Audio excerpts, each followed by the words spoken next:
In this video, we're going to talk about organization dysfunction. HR is often tasked with or asked to help out to solve organization dysfunction, but when should we take action? And more importantly, how?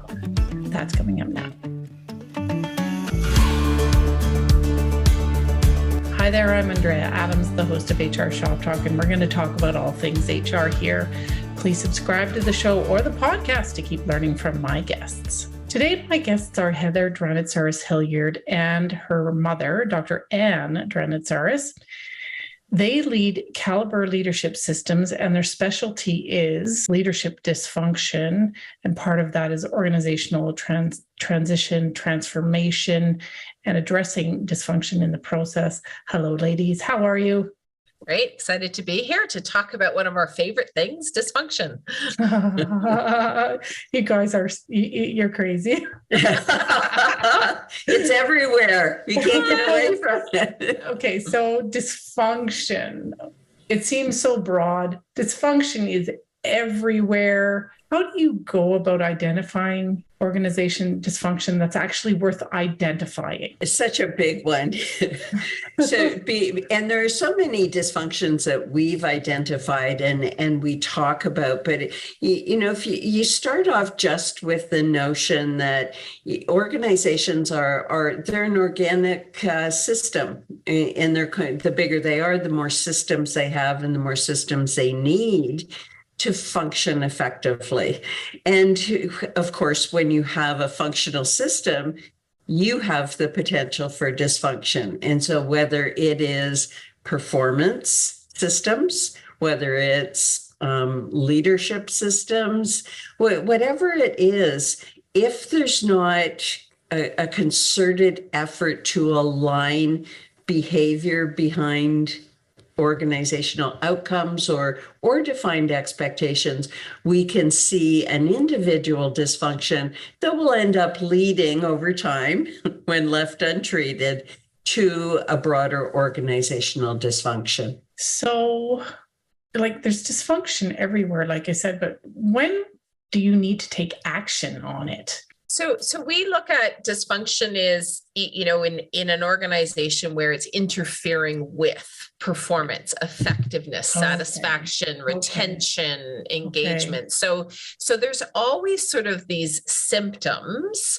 and these, where energy is going into working around the dysfunction, avoiding the dysfunction. Or, we have a client, for example, where with the executive team, because of the nature of some of the dysfunction that they deal with, we spend hours and hours meeting to get a decision on something that really should have taken 30 minutes. And because they have to all explode over it and be really expressive before they can all get down to, okay, but you have to do this, because they struggle with the dysfunction of stagnation. So anytime we bring something change related, they want to stay within their status quo. And anytime we're bringing something forward that causes them to move out of that, it's like this hours and hours and hours long process. And so that's where we really look at, it's interfering with the effectiveness and the ability of the organization and the leaders within it to really achieve their potential. So that segues perfectly into the question, what are the types of organization dysfunction that you see most often?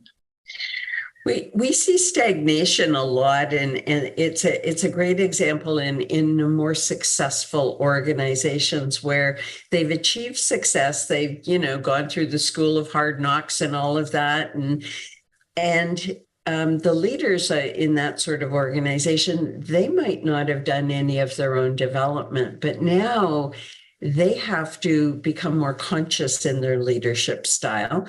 And they have to change their behavior in order to bring up the next level of leaders. And they don't want to step out of their comfort zone. And so we end up with a successful organization getting stalled there. And the risk that the organization has then is that the competition is going to move past them.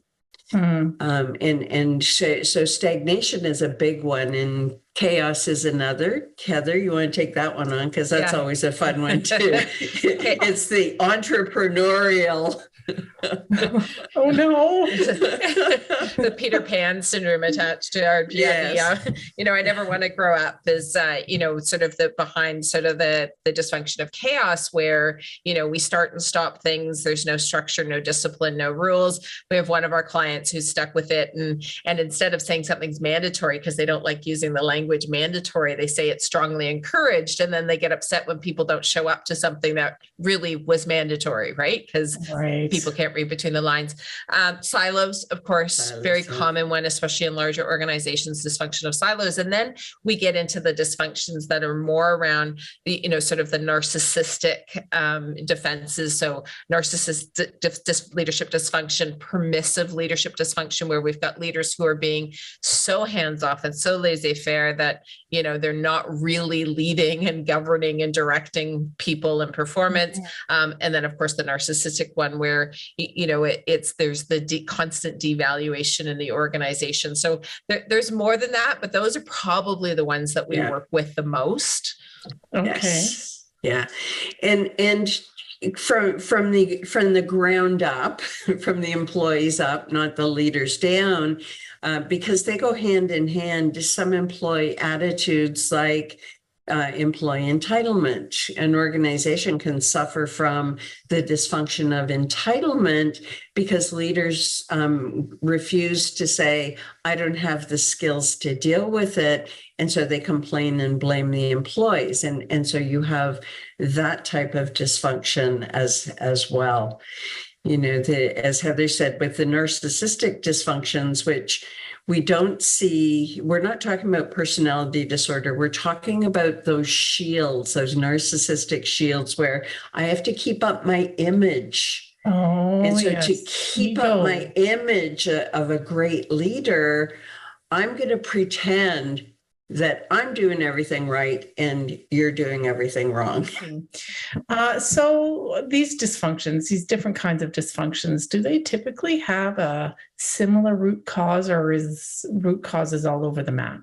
Well, I mean, if you want to really simplify it, we start with leadership behavior at the top of the organization, right? Because in order for the dysfunction to emerge and to take root, it starts with leaders not doing what they need to do. So if we take it, for example, the dysfunction of silos, if the CEO is allowing people to operate in a siloed manner, if they're not coming out and saying, here's my expectation and I'm going to hold you to it, then the silos become, quite pervasive and prevalent within the organization. So but it's more complex than that, because we rarely are able to go in and say, okay, you CEO, this dysfunction's all your fault, so we need to fix you, because that doesn't go over very well with our clients, as you can imagine. Right. So and it's not even really fair, though. It's not. Yeah. It's think of dysfunction as a developmental gap, and that developmental gap is not just about the CEO, but the entire executive team and the tier below. And so sometimes when we're looking at addressing the dysfunction, we actually start at the tier below the executive team, because we can actually get a lot of ground in resolving and at least sort of minimizing some of the impacts. And that's often the group that feels the pain of the dysfunction the most. More so than the executive team. And so when we go in and we work with that group and we help them learn how to lead up more effectively, we help them to do the things that their executive team or their CEO is not doing as effectively as needs to be done, we start to get some stability around that dysfunction. Because usually those that are really at the root of this dysfunction, it can take us a little bit longer to get them to really start to make the shifts and transitions that we need them to make. And just to add on to that, Andrea, to connect it up with HR, you see, HR is in a similar place as this level, because HR is usually able to see the dysfunction, but not have the position authority to actually say, okay, here's what you're going to have to do now. And without influence skills, and without knowing how to deal with resistance from senior leaders, without being able to apply those, HR can feel very disempowered in their role. So there are skills in that managing from the middle, as Heather said, because you have to manage up, down, across, and you have to know how to influence different personality types to get them unstuck. Right. You talked a little bit there, though, about change and leaders changing their behavior. This is a big generalization again, but how long should this take for that leader's, really problematic behavior to change? You think about the context. You see, one leader might be gung-ho to change their behavior, and with a group of peers that have no desire at all to change. And ultimately that leader will take a step back, or, they'll do that thing of they try and push forward and then they move back again, because they're trying to lead their peers and their peers don't want to change. And I think that's a good point that Anne brings up. So when we talk about behavioral change, we actually look at their systems, so their practices, as much as we look at the behavior. So for example, if I've got an executive team, if you look at, we're trying to drive a higher level of accountability, let's say at the executive level, we look at what's the system they use for meeting. So how often do they meet? What do they talk about when they meet? If we change that, which is easier for them, some of that behavior starts to come in, right? If we say, look, one of the ways we're going to make sure people are meeting deadlines is we're actually going to set a meeting 2 days before that deadline to do a check-in. Oh, we can do that. So we look at some of the practices that are lower resistance, likely to meet lower levels of resistance because they feel safe. So you start with some of those ones and we work our way to, okay, now that you're having the meeting and they still didn't meet the deadline, what's the conversation you're having? So we do the next shift. So we think about this in steps and stages. We have to meet people, and this is true no matter what you're doing in HR and what talent program you're rolling in, you have to always think about meeting the leaders where they're at, not where you'd like them to be, but where are they at really, what's going to scare them about this, and start to work through the path forward by addressing those initial fears and that initial resistance in order for us to get to that longer term plan that we're looking for. If you found this helpful, subscribe to see all the episodes and comment. Have you experienced any kind of dysfunction that Anne or Heather talked about? Let us know in the comment section. What are the steps to addressing organization dysfunction? If there's even steps, but maybe there is. So we always start, we get called in because of the complaints, right? So that's kind of like, all the superficial stuff is, here's all the things we're complaining about. We check in around what is even the CEO complaining about, what are employees complaining about, and then we go underneath it and say, well, what's the root cause, right? And that's how we figure out what our starting point is. A lot of the times when we go into an organization, they will tell us that this is their issue over here, but those are just what they're complaining about. And the actual issue is somewhere else. So that's really important. If you're in HR, is looking at those complaints and then doing that step underneath and say, what's causing that? What's contributing to that? What are we doing? What are we not doing? So from there, we can then figure out what then is the plan and where do we need to start. And when we're dealing with dysfunction, it is really important that you look at it as a process, that you're doing it in stages. It's not like you're going to flick a switch and it's all miraculously going to be done. Dysfunction's disappeared. We're all good, right? So we look and say, where do we need to start? And what we say is we always start with whatever is the place that is either the biggest burning platform for the organization at that point in time, the thing that is bothering the CEO the most, because we can say to them, look, you're complaining about X. If we make it so that you don't have to complain about X, are you willing to do that which is involved in it, right? So we find those things that's actually going to motivate them to move into the process. And we don't come at it. One of the things that I know we see in HR all the time is HR will come and say, well, it should be like this, and we should be doing this, and we should have that in place. And that actually causes the leadership to shut down and just resist that direction. Instead, what we want to do is say, let's try X. And so we lead them differently. We don't lead by defining this end result we're trying to get to. We lead by saying, let's start here, and this is our first step. Let's try having a meeting about this. Let's try doing, and we look at it in sort of those steps. Again, we're trying to work through without the resistance, but the second we start painting some ideal notion of what they should all be doing, it's like.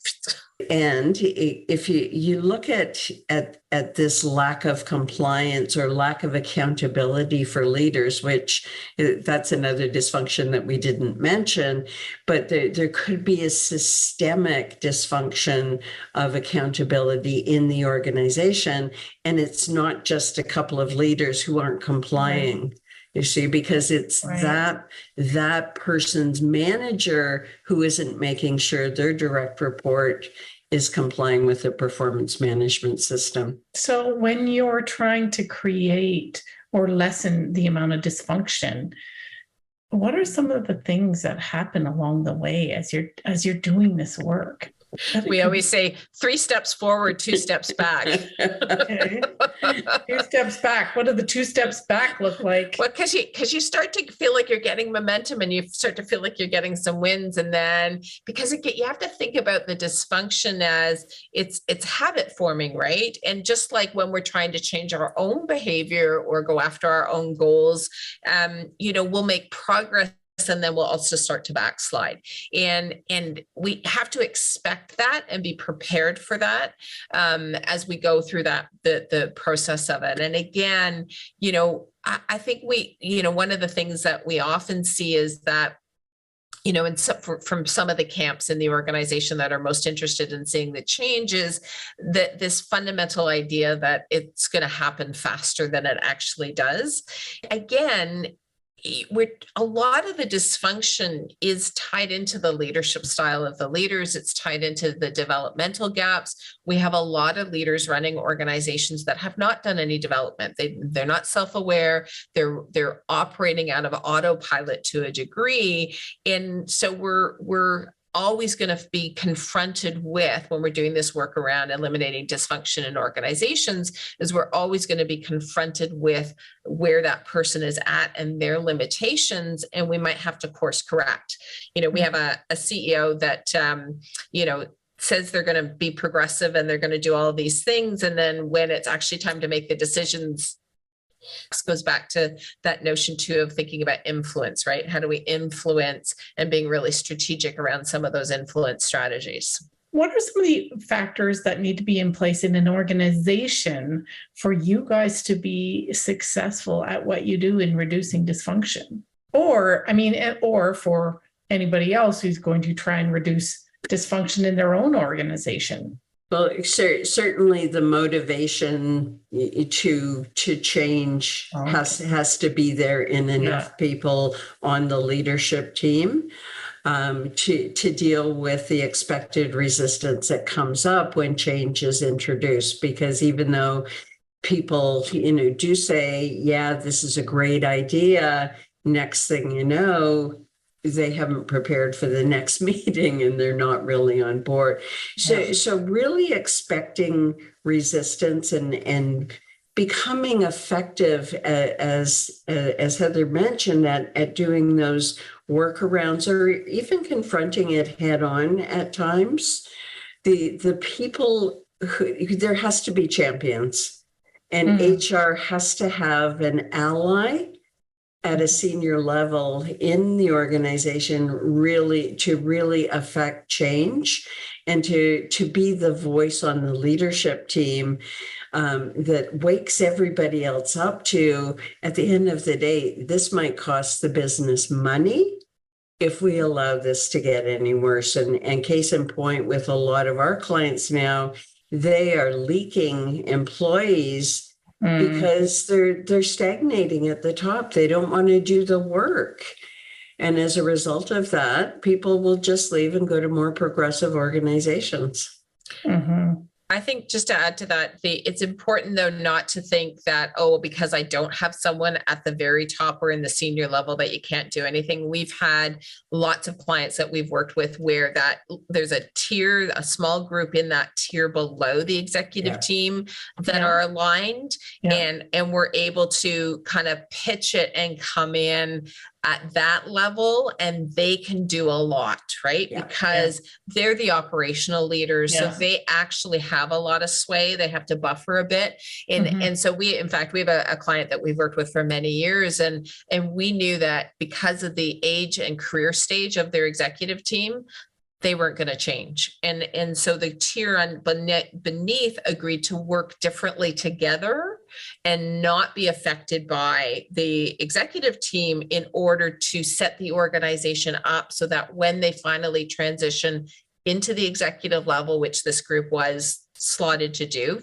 4 or 5 years down the road, they were going to be in a different place. And so we can see some really good inroads. And so if you're in HR feeling like, well, it's the CEO or it's these couple of leaders and I can't do anything about it, is find others at other levels in the organization, start to create the change in pockets, and then you can move out from those pockets. It doesn't have to be all or nothing when we're talking about dismantling dysfunction. Okay. Final question here. Do you have any other advice to offer to my audience that you haven't already? We like to normalize dysfunction for our clients. I love that. Not it's too normal. Yeah, it's normal to have dysfunction. And then, you have function, you get out of it, get out of alignment, and you're dysfunctional, and then you get back in. And starting to see that as a process where if you learn something by the dysfunction happening, that's the plus of recognizing it and changing it, doing something about it. It's a very empowering process. But if we deny, I have a happy relationship and, my job is wonderful and everyone in my organization is happy, we don't have any dysfunctions. If someone's operating from that place, then they're going to get in the way of the growth of the business. Because they're not seeing that dysfunction, as it is normal, has the potential to offer us opportunity for growth as well. And if I could just add to that from my perspective, I think one of the most useful tools that is always in my toolkit is a understanding of leadership personality and the behavior that stems from that personality. So we have our system, the striving styles, but also the Myers-Briggs is a great tool because what it does is we can actually look at the personality styles of leaders. And when we understand them, we can look at their behavior more objectively and again, figure out what do they need in order to be more successful. If I can't change their behavior, can I understand why they're behaving the way they are? And then what can I do to kind of marry up against that? So, if I have a leader who's in Myers-Briggs language, ESTJ, in our case, a leader stabilizer, I know then when I'm dealing with that leader, I got to get past my first 3 no's to get to yes. And if I know that, then I can be far more effective in HR in influencing and pushing and moving change forward. Thanks, Heather and Anne. That was just so great. Just like the last one, speaking of the last one, we did an episode on handling complaints because we get a lot of those in HR. That episode's right here. Thanks for watching and see you next time.